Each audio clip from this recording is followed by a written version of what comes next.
produced victory for the Clarence Thomas nomination. Tom? Thank you, John. Let's go to NBC's Andrea Mitchell now on Capitol Hill and get the scene there today. Andrea?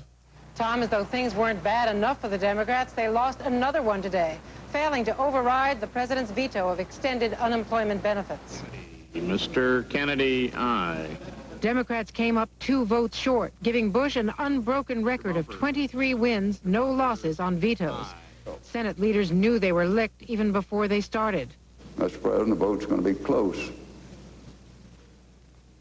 We need 2 more. Republicans tried today, but didn't even have the votes to consider their version, offering fewer extra benefits to the unemployed. The result?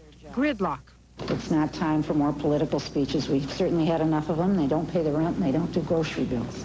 Congress was already under fire for its handling of the Thomas nomination. On that, Democrats were the biggest losers. The NBC News Wall Street Journal poll shows that 24% of those questions lost respect for Senate Republicans, while 17% gained respect for the Republicans. But the Democrats were in even worse shape. 35% of those questions lost respect for Senate Democrats. Only 11% gained respect for the Democrats. I wish the networks would devote as much attention when we have a hearing on health care, when we have a hearing on the need for jobs, when we have a hearing on the economic recovery program that we have offered. Unfortunately, controversy makes news. Democrats out in the real world are frustrated that the leaders haven't emerged that really stand tall, stand tough. And what do people think about whether Clarence Thomas got a fair hearing? By a margin of 2-1, those questioned in our poll said he was treated fairly. Small comfort. None of Georgia said today that the process must be fixed, and not just on Capitol Hill. When senators have legitimate concerns about nominees, the president must take these concerns seriously, not simply take the position that each nominee warrants unqualified support for political reasons. But Democrats have very little clout to demand any compromises from the president. And they know if they challenge him, they're going to lose. Tom? Thank you, Andrea. And as the uproar over Clarence Thomas and sexual harassment settles down, the U.S. Supreme Court today was dealing with still another explosive issue, the increasingly militant anti-abortion movement in this country. NBC's Lisa Myers reports on today's arguments. That door is the focus. Close the gap. This summer, the battleground was Wichita. For 2 months, Operation Rescue laid siege to abortion clinics. Take him to jail and keep him there! Federal Judge Patrick Kelly intervened, calling in U.S. Marshals to help keep clinics open. I will do all that's in my power to bring order to this city. The issue today is whether Kelly and other federal judges have exceeded their power in protecting the clinics. The Bush administration and anti-abortion activists say they have. What other group do you know of that has federal lawsuits being brought against them when they block facilities? None. This is being used against us to try and crush this movement. The case involves protests against Washington, D.C. area clinics 2 years ago. Some clinics were shut down for hours. A federal judge intervened, invoking a civil rights law used to protect blacks from the Ku Klux Klan. He ruled that the blockades discriminated against women and deprived them of their constitutional right to abortion. It's a baby!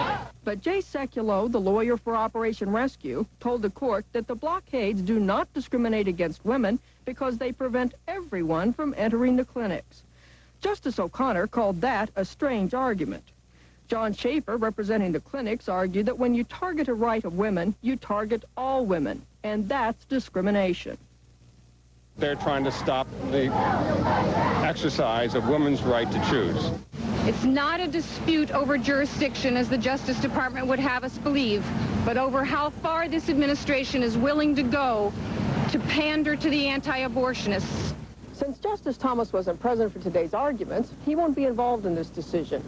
But awaiting him are other politically charged cases on school prayer, desegregation, and damages for victims of sexual misconduct.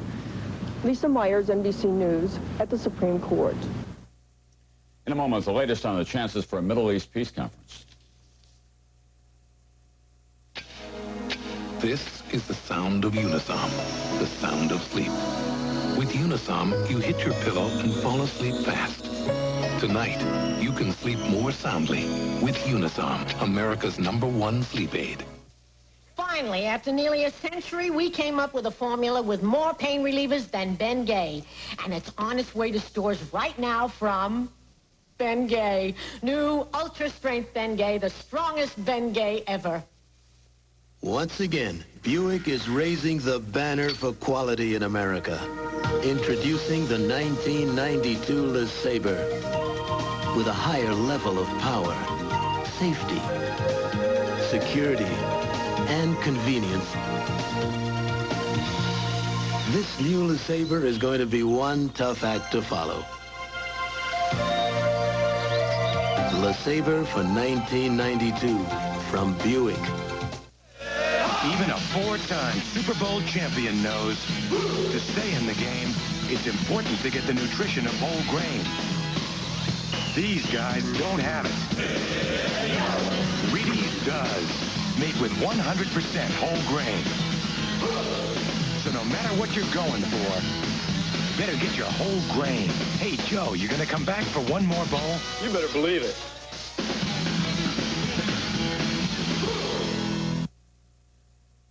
Secretary of State Baker took his Middle East peace efforts to Israel tonight after a day of tough negotiations in Syria. The details are devilish, and as NBC's Robin Lloyd reports now, it is still touch and go. Secretary of State Baker got the commitment he wanted, but not the conciliatory words he had hoped for. The Syrian foreign minister said there would be talks with the Israelis, but no handshakes. I would tell you frankly, no. This very hand that you would like me to shake is very guilty because it's a hand which occupies our lands, ignores the Palestinian national rights. In 2 days of meetings, Baker also was unable to persuade Syrian President Hafez Assad to join one phase of the talks on regional issues like water rights. For Baker, months of negotiations now hang in the balance. His arrival in Israel was greeted by protest by militant Jewish settlers angry over his peacemaking efforts. Bush and Baker became friends of our enemies, the Arab enemies. Together, they won't cut Israel to pieces. But the major stumbling block to a peace conference is the Palestinians, who will represent them. Baker met tonight with a delegation of Palestinians from the occupied West Bank. He was told that the PLO is making all decisions. The PLO is there. It sums up Palestinian national identity. It is a representative system of government. It is the only party empowered to take decisions on behalf of Palestinians everywhere. Not exactly what Baker wants to hear. The Israelis have threatened to boycott a peace conference if there are any links with the PLO. Baker hopes to announce this peace conference later this week, perhaps on Friday when he meets with the Soviet foreign minister here. Many in the region are now optimistic, but the familiar signs of mistrust and hatred in the Middle East are now threatening to poison the atmosphere for talks. Robin Lloyd, NBC News, Jerusalem. 2 years ago, an explosion aboard the battleship the USS Iowa killed 47 sailors. The Navy blamed gunner's mate Clayton Hartwig. Sources, however, tell NBC News tonight that the Navy tomorrow will admit it does not know what caused that accident, and it will apologize to the Hartwig family. As Nancy Walsh saves for her son's education, her savings and those of millions like her are invested in business. When business grows, our nation prospers and becomes more competitive in the world, which could open up a world of opportunities. And who will be there seeking out those opportunities for you and Nancy Walsh?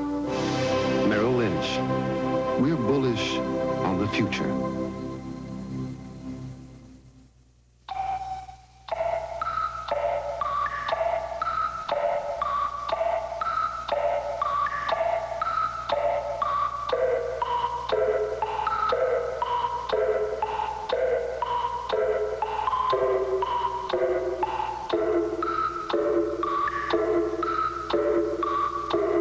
It was designed to run like a watch. Just strap it on.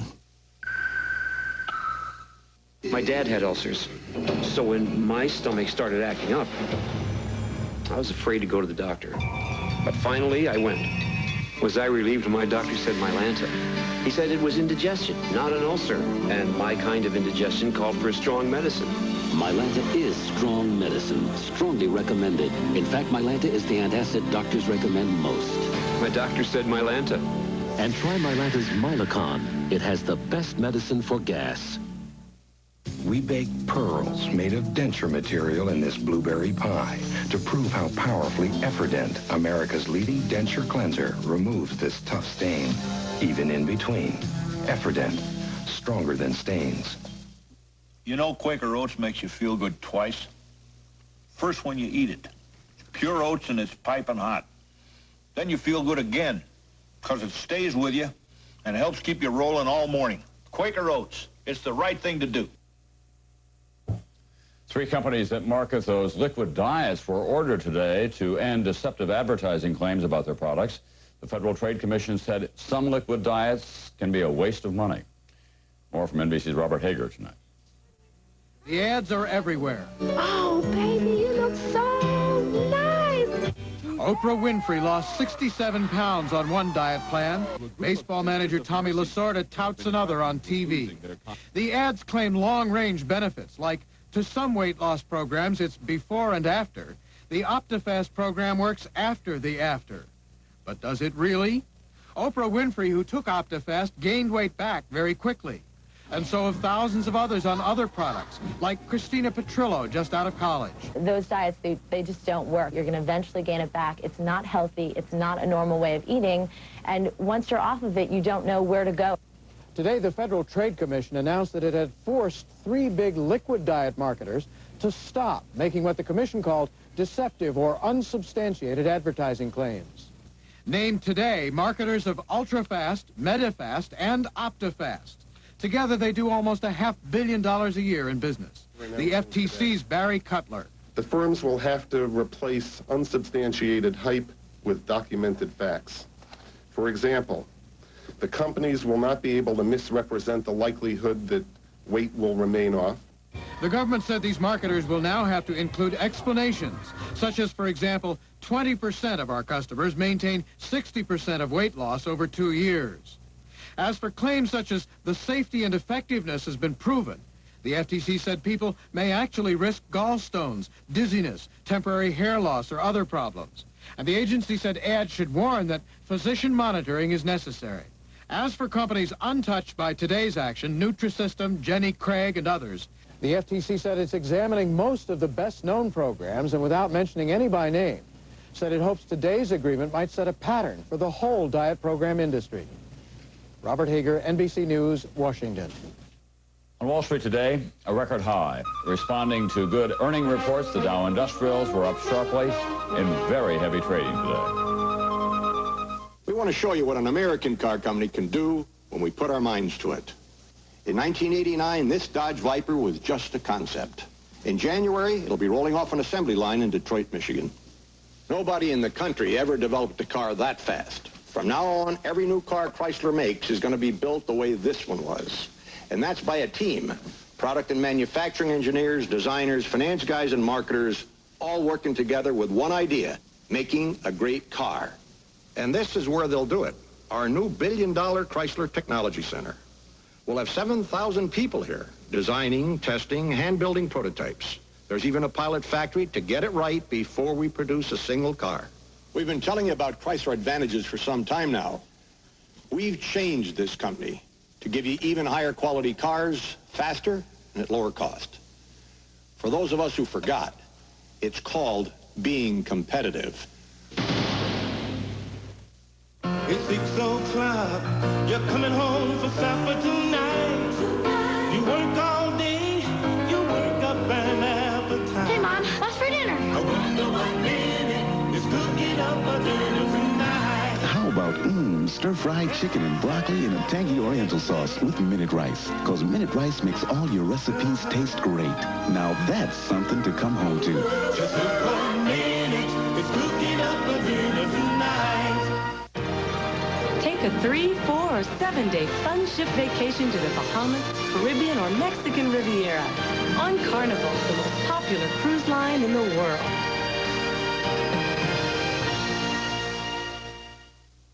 I soak my dentures and use mouthwash, but sometimes I use toothpaste and mouthwash, but sometimes Wait, all you need is denture cream. In just 90 seconds, denture cream gets dentures nearly twice as clean. Plus, it has minty mouthwash ingredients to freshen dentures. All you need is denture cream. Tonight's Daily Difference, vital signs, bionic limbs, high-tech artificial limbs. We became interested in this story when someone we at NBC News all admire so much suddenly lost an arm. Now, as NBC's Ed Rabel reports, he's getting a bionic replacement. Yeah, you're going to have to smile. Mohammed Amin does more than take television news pictures with his camera. He makes history. His pictures of starving Ethiopians shamed and awakened people around the world. The scenes prompted massive aid that saved 1 million souls. This year, his pictures were of war in Ethiopia, but he got too close to an exploding ammunition depot. I was hit by a lot of things. I mean, I was hit by a rocket, and I was hit by a shrapnel. I had, several bullets go through my hand. That wasn't the worst of it. He lost most of his left arm. The best London doctors told him he would never be able to operate a camera again. But this wizard of a man, John Billick, in the little town of Warren, Ohio, proved them all wrong. Good. Is that comfortable to you? Yeah. Okay. Billick is a world leader in artificial limb technology. The arm and hand he made for Mohammed are nothing short of a miracle.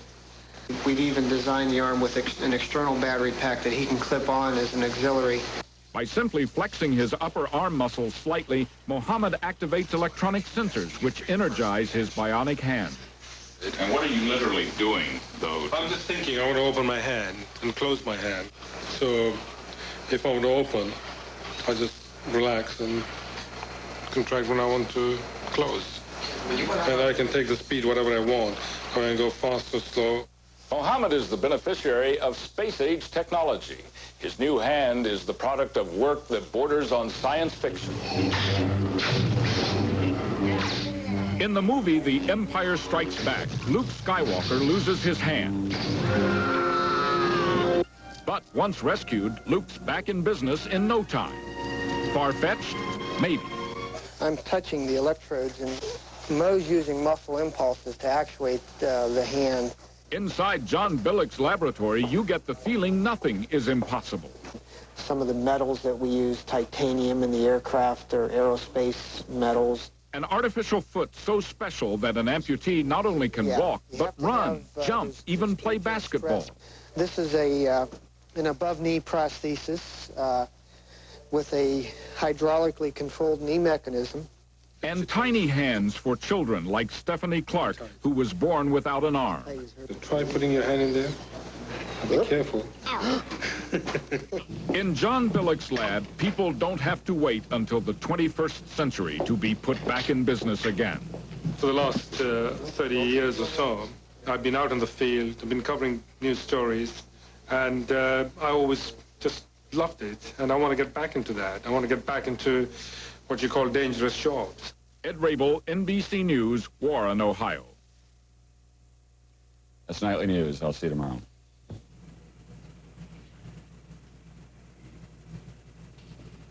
Is that the first time you've had a camera in your hand?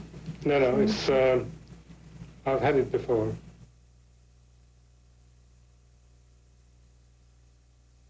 Are they still friends? Are they still lovers? Is the Venus butterfly back? An all-new LA law you won't want to miss. NBC Thursday. The murder. We saw somebody get killed. The mystery. It was covered up like it never happened. The man. Mr. Matlock? The movie. I was going after the truth. Their only crime was being a witness. 2 of my friends are dead. Their only prayer is Matlock. You're the real killer, aren't you? All new Matlock, all new night. The Witness Killings, NBC Friday. He's not a celebrity. He's not a millionaire. He's smart.